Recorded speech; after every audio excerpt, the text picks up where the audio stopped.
Entonces, la resolución del problema es uno de los elementos más importantes a tener presente y uno debe obsesionarse con el problema, más no como tal con el producto, porque un problema puede ser resuelto de múltiples maneras, muchísimas maneras. Por ejemplo, pensemos en el entretenimiento. ¿Cuáles son las posibles formas de entretenernos personalmente o en familia? ¿Qué opciones existen? ¿Cuáles opciones consideran ustedes que existen? Juegos de mesa.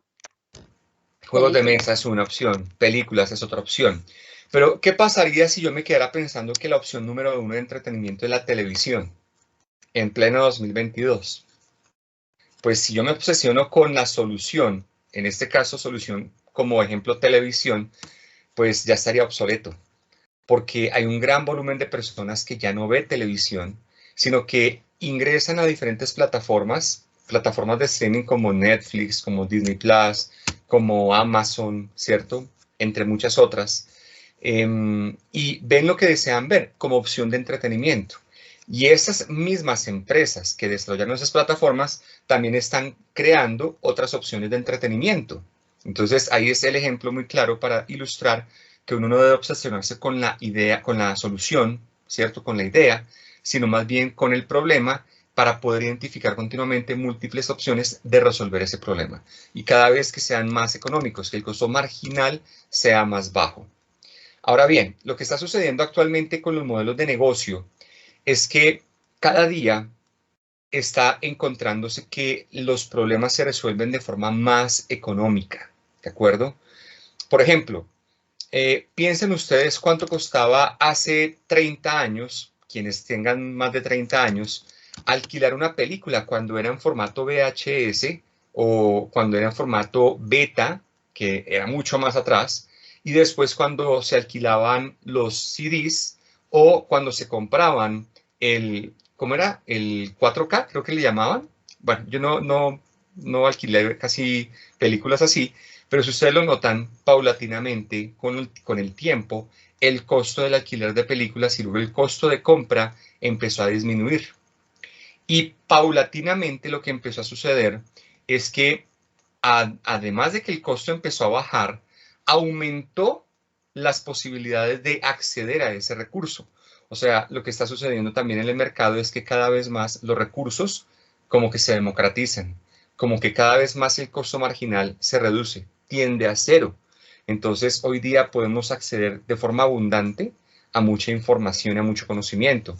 Por ejemplo, piensen en Google, piensen en toda la información que existe en Google actualmente a 0 pesos. O piensen, por ejemplo, cuánto costaba antes comprar una memoria, ¿cierto? Un disco duro, y cuánto cuesta hoy comprar un disco duro de la misma capacidad de hace 20 años. Pues hoy día se regalan prácticamente. Entonces, como el costo de la tecnología está bajando, eso hace también que el acceso a la información se facilite. Muy bien. Ahora, los modelos de negocio también están enfocados a cambios incrementales o a cambios radicales, ¿no? Por ejemplo, yo puedo proponer una idea de cambio incremental a través de mejorar una propuesta de valor que ya tiene la compañía, la organización. Y puedo proponer una mejora acerca de algo que ya actualmente se está manejando. Puedo proponer una mejora en un producto, en la forma como llegamos al mercado. Puedo proponer una mejora en un proceso o en la logística hacia atrás para optimizar ese proceso y la cadena de valor. Pero también puedo hacer propuestas de innovación disruptiva, radical. Ejemplos de innovación radical. Conocidos tenemos, por ejemplo, Airbnb, Uber, Rappi, tenemos también Netflix, ¿cierto? Que son modelos de negocio basados en tecnología, basados en plataformas que ponen mucho valor a disposición de millones de personas a un costo marginal muy bajo y que generan demasiado beneficio a sus grupos objetivo. Entonces, eso sería un cambio radical en crear modelos de negocio. Y existen esos 3 niveles. Repito, innovaciones marginales, innovaciones incrementales e innovaciones radicales. ¿De acuerdo?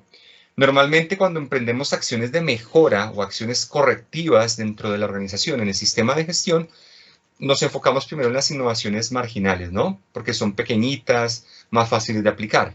Ya una cosa mucho más grande es una innovación radical a través de un modelo de negocio. Entonces, aquí es importante pensar en la construcción de un producto mínimo viable, es decir, construir una solución rápida que ataque un pain point o un punto de dolor de quien sea mi cliente y a quien yo quiera resolverle esa necesidad. Y focalizarme en aquellos valores fundamentales, esos core values que son claves para el usuario final o para el cliente.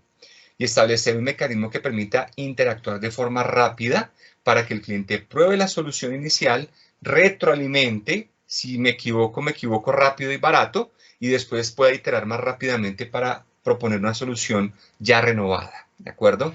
Entonces, ese esquema de creación de soluciones rápidas, de corto plazo, y que ayuden a resolver los problemas y a retroalimentar con información que venga del cliente, ayuda muchísimo a que se crezca mucho más rápido. ¿Se entiende esto que quiero decir aquí? ¿Es clara la información? Karen, Natalia, Andrea, ¿qué opinan? Listo, Andrea, bien. ¿Claro, Karen? Sí, es claro. Muy bien, perfecto. Miren esto que es una estadística muy interesante. Resulta que cuando aparecieron estas compañías que estamos observando acá, Skype, Cisco, Pandora, Google, ellos plantearon la idea a muchísimas personas. Miren, por ejemplo, a cuántos inversionistas Skype le presentó la idea inicial de desarrollar un esquema en donde la gente pudiera conectarse en vivo, que son las videollamadas. Skype es el precursor. Tuvieron que hacer la presentación a 40 inversores antes de obtener la primera inversión. Cisco a 76 inversores, Pandora 300 y Google tuvo que hacer 350 presentaciones para poder mostrar la idea de negocio y que generara convencimiento, ¿no? Bueno, hoy día ya es historia, pero hay que persistir muchísimo en presentar la idea y también en modificarla para que se vaya adaptando a las necesidades que va presentando el mercado. Y repito, en el caso de las personas que trabajan en una compañía, esto implica aprender a hacer propuestas de negocios, ¿no? Y yo me he dado cuenta, a nivel general, con las personas que trabajamos en diferentes empresas, que las personas que trabajan en HCQ, lamentablemente, en muchos casos no tienen habilidades para hacer presentaciones de propuestas que sean comercial y financieramente atractivas. La mayoría son bastante técnicos y pues es obvio por la formación que reciben en su carrera. Pero eso hay que complementarlo y mejorarlo a través de aprender metodologías para presentar propuestas que se vean como propuestas de negocio y que el cliente, o en este caso la gerencia, la alta dirección, perciba de alto valor porque va a generar un retorno y va a aportar al negocio de forma estratégica. Entonces, eso es una habilidad que es importante de desarrollar. No todos la tienen, ¿no? Pero todo la podemos aprender. Muy bien. El siguiente punto, me perdió. El siguiente punto tiene que ver con desarrollar modelos de negocio y dentro de estos modelos de negocio construir propuestas de valor.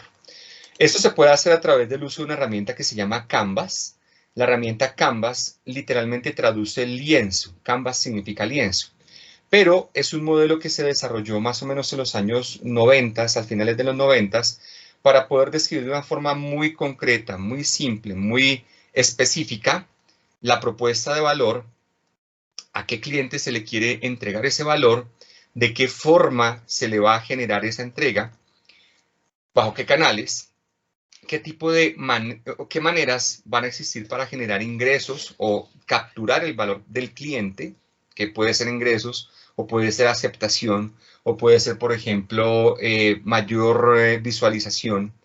Y luego desarrollar todo el esquema del proceso, de las actividades, de los recursos, de los socios que se van a necesitar para poder materializar la idea y estructurar los costos que va a implicar su desarrollo. Entonces, aprender a desarrollar modelos de negocio a construir propuestas de valor diferencial que no se parezcan mucho a otras propuestas que existen en el mercado es fundamental. Y nuevamente, hace un par de meses, precisamente, estaba impartiendo una formación a un equipo de colaboradores de una empresa que suministra combustible en Colombia, muy grande. Entonces, la idea era enseñarles a hacer marketing para gestión HSEQ.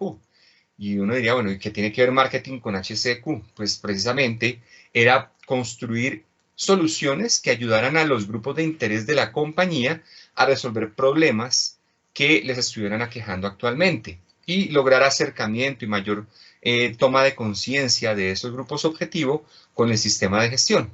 Entonces, el modelo de negocio se utilizó como una herramienta para poder detectar quiénes eran ese nicho de mercado, que en el caso de ellos eran los gestores, los asesores comerciales de la empresa, y también las personas que administran las estaciones de servicio.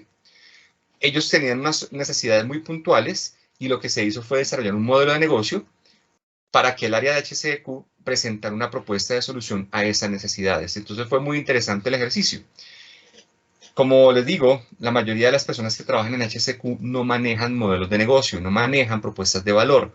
Entonces es una competencia clave que también hay que desarrollar para proponer soluciones ante los problemas que pueda tener un proceso o un grupo objetivo dentro de la empresa o también un nicho de mercado fuera de la empresa. Como emprendedores me refiero. ¿Me hago entender hasta aquí? Claro, aquí no les estoy explicando en detalle cómo se hace un modelo de negocio. Para eso se requiere pues, ya una formación mucho más profunda. Pero es importante aprender a desarrollar los modelos y a construir estos modelos de negocio a través de propuestas de valor diferencial. ¿Se entiende la idea? ¿Se entiende el concepto que estoy transmitiendo hasta acá?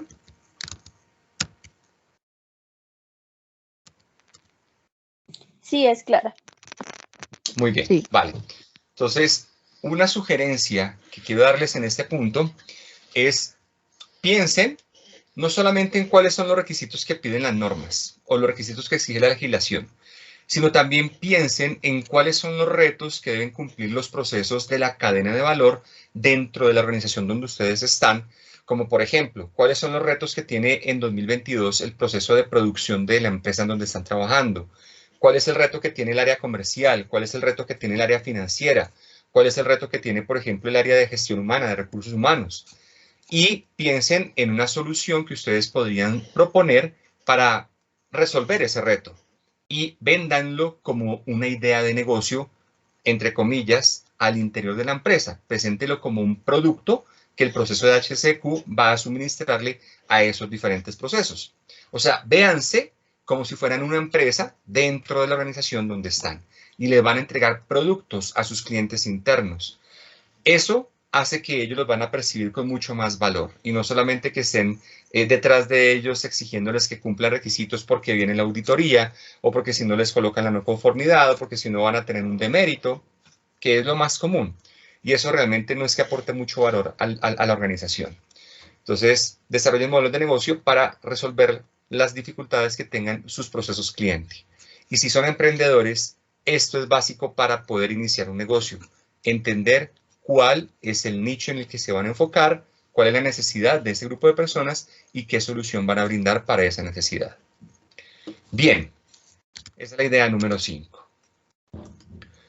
Pasamos a la idea número 6, que es complementaria a la idea número 5. Cuando hablamos de propuestas de valor, ¿qué entienden ustedes? ¿Quién me puede decir, por favor, qué comprende por una propuesta de valor?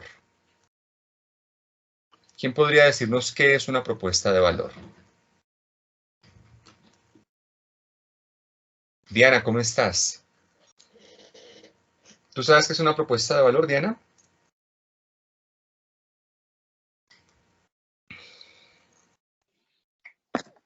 Lo que le puedo aportar a mi cliente. Ok, Y gracias, como Karen. mi diferencial también. Muy bien. La propuesta de valor es una solución que yo le puedo entregar a mi cliente. Muy bien. Y es diferencial porque es única, irrepetible, difícilmente se puede recrear, ¿de acuerdo? Entonces, digamos que históricamente las principales diferencias que la mayoría de empresas coloca son cosas como, por ejemplo, calidad, y resulta que calidad ya es algo genérico, ya es algo intrínseco que se espera. O sea, yo no le digo a un cliente, le vendo un producto de calidad. Muchos lo hacen, pero eso es lo mínimo que espera un cliente. O, por ejemplo, le doy servicio. Bueno, digamos que el servicio puede tener algunos niveles de diferenciación dependiendo del segmento, pero en la mayoría de segmentos de empresas y de nichos de mercado, los clientes esperan servicio, experiencia, costo, ¿sí? Esos son diferenciales muy básicos. Ahora, las empresas que trabajan modelos disruptivos trabajan en otros tipos de diferenciales, como por ejemplo, la rapidez con la cual se suministra un producto o un servicio, o confiriendo ciertos privilegios, por ejemplo, para las personas que pagan una membresía o para las personas que adquieren un nivel superior o plus de una categoría de servicio, se le entrega más rápido. Piensen, por ejemplo, en Servientrega, cuando con un valor adicional les entrega al mismo día o de un día para otro, algo que normalmente se tardaría 3 días. La personalización, que es generar una mejor experiencia orientada a las necesidades puntuales del usuario, creando conexión con la marca.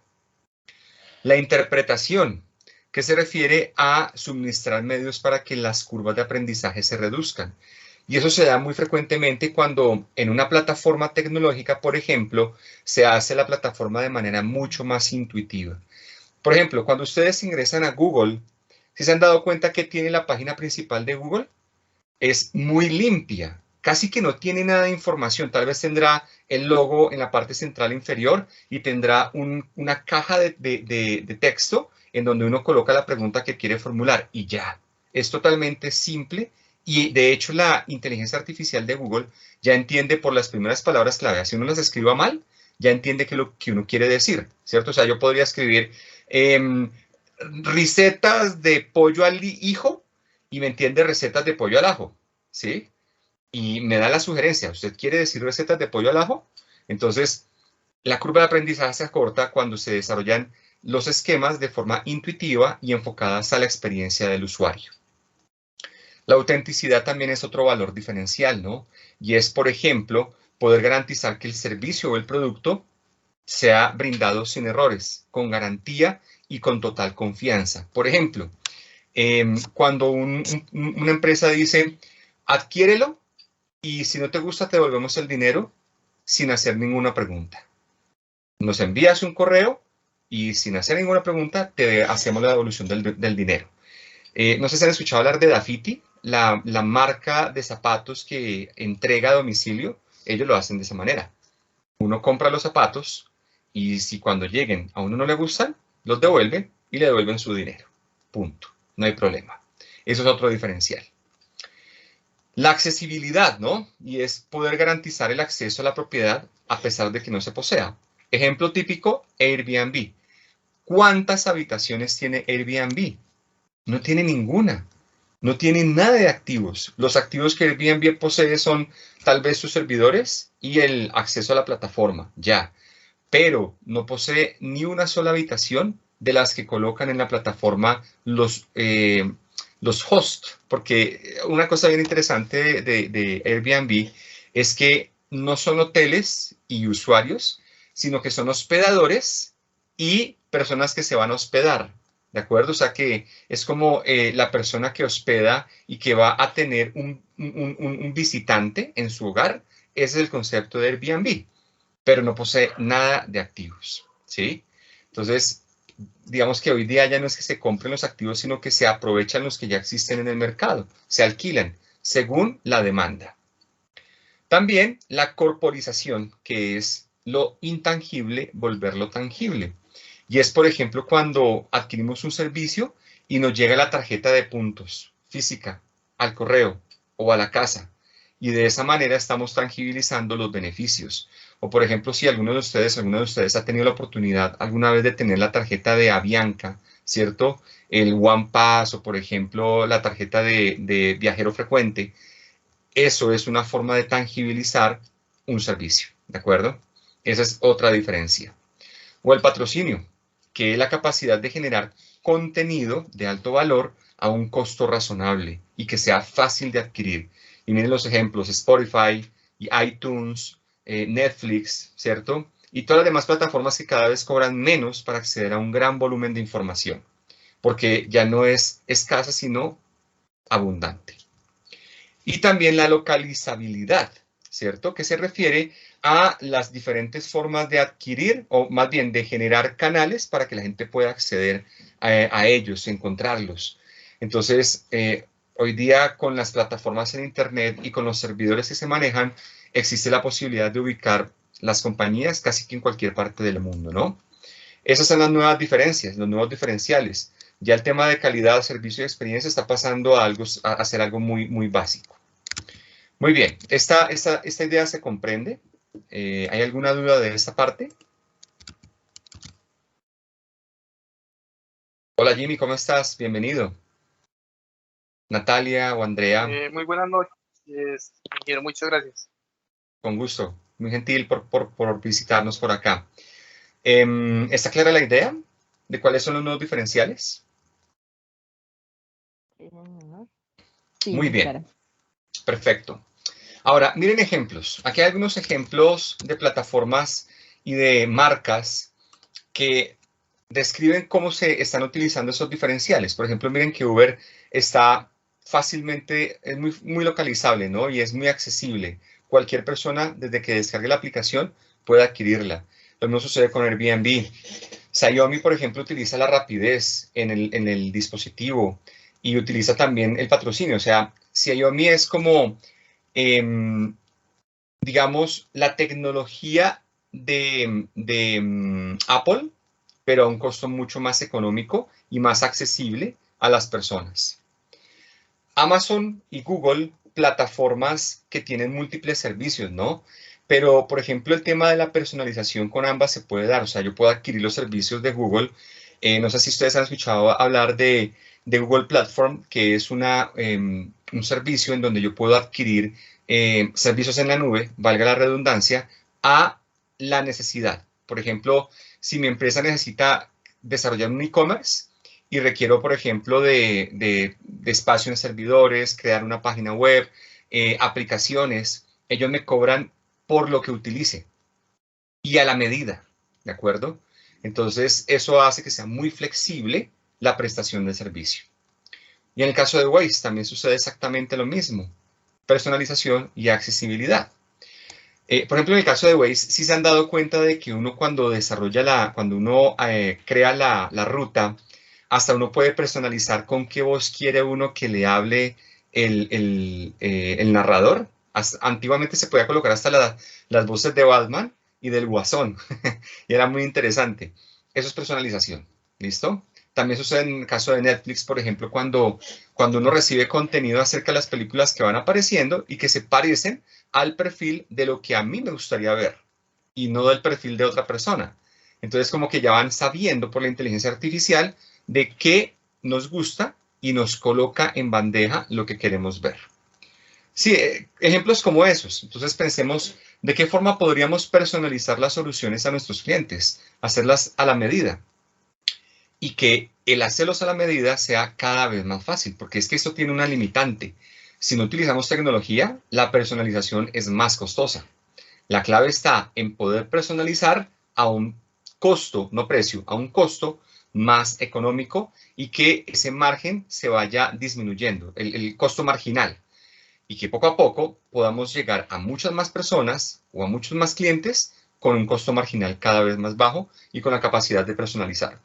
Eso se logra utilizando inteligencia artificial. Ahora ustedes dirán, no, pues yo cómo voy a utilizar inteligencia artificial. Pues les cuento que todos los días utilizamos inteligencia artificial.